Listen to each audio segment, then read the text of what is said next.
آج ہم بات کریں گے آپ صلی اللہ علیہ وسلم کی زندگی کے چند ایسے واقعات کی جو ہمیں سکھاتے ہیں کہ صبر کیا ہوتا ہے، معافی کیا ہوتی ہے اور انسانیت کیا ہوتی ہے۔ جس ہستی کا اخلاق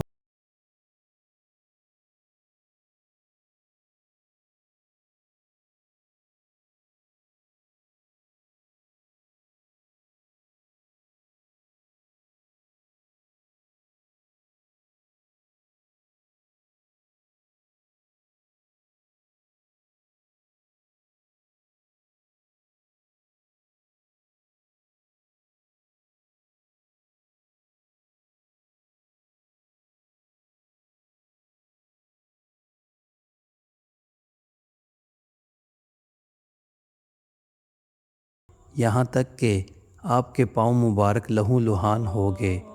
اسی حالت میں جبرائیل امین اور پہاڑوں کا فرشتہ حاضر ہوا اور عرض کی کہ اگر آپ حکم دیں تو ان دونوں پہاڑوں کو ملا کر ان لوگوں کو ہلاک کر دیا جائے، لیکن آپ صلی اللہ علیہ وسلم نے کیا فرمایا؟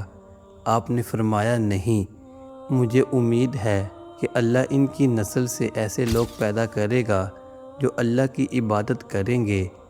یہ ہے وہ رحمت اور صبر جو ہمیں سکھایا گیا۔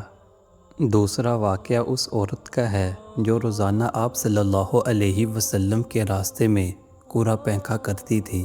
آپ خاموشی سے گزر جاتے، کبھی شکایت نہ کرتے۔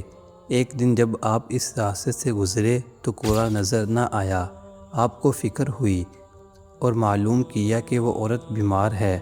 آپ صلی اللہ علیہ وسلم خود اس کی عیادت کے لیے اس کے گھر تشریف لے گئے۔ وہ عورت یہ دیکھ کر حیران رہ گئی کہ جسے وہ تکلیف دیتی رہی وہی اس کی خیریت پوچھنے آیا ہے۔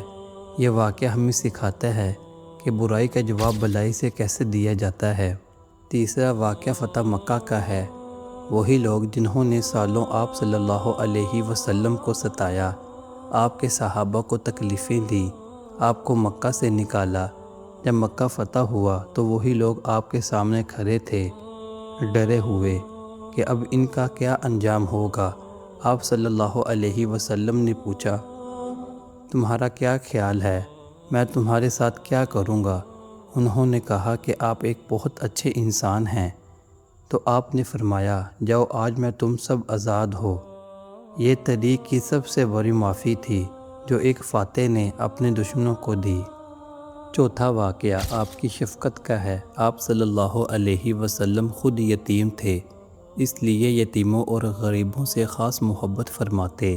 آپ اکثر یتیم بچوں کے سر پر شفقت سے ہاتھ پھیرتے، ان کے ساتھ کھیلتے اور صحابہ کو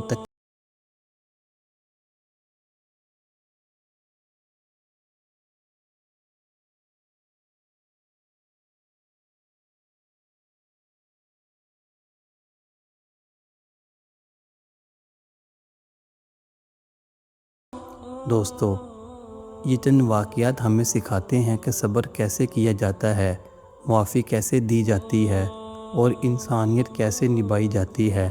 آپ صلی اللہ علیہ وسلم کی زندگی کا ہر پہلو ہمارے لیے ایک درس ہے۔ ہمیں چاہیے کہ ہم صرف یہ واقعات سنیں نہیں بلکہ ان پر عمل بھی کریں۔ اللہ تعالیٰ سے دعا ہے کہ اللہ تعالیٰ ہمیں بھی عمل کرنے کی توفیق عطا فرمائے۔ آمین۔